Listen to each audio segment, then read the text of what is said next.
আমি আছোঁ এতিয়া মাধৱপুৰত।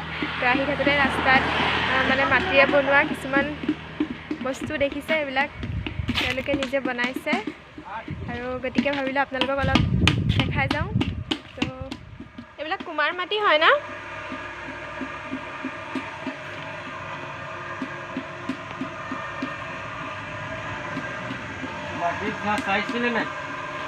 হা হা অঁ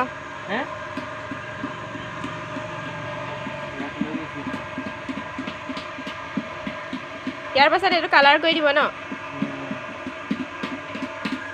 এইফালে বনাই আছে, তাৰপিছত এইটো কালাৰ কৰিব।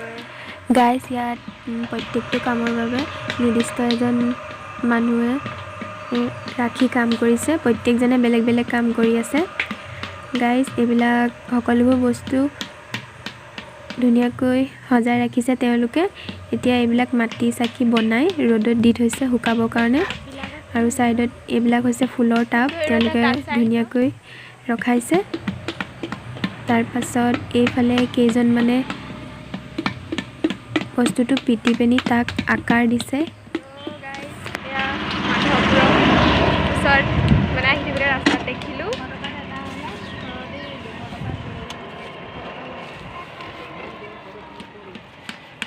আপোনালোকো আহিলে চাই যাব পাৰিব, খুবেই ধুনীয়াকৈ তেওঁলোকে বনাই আছে বস্তুবিলাক।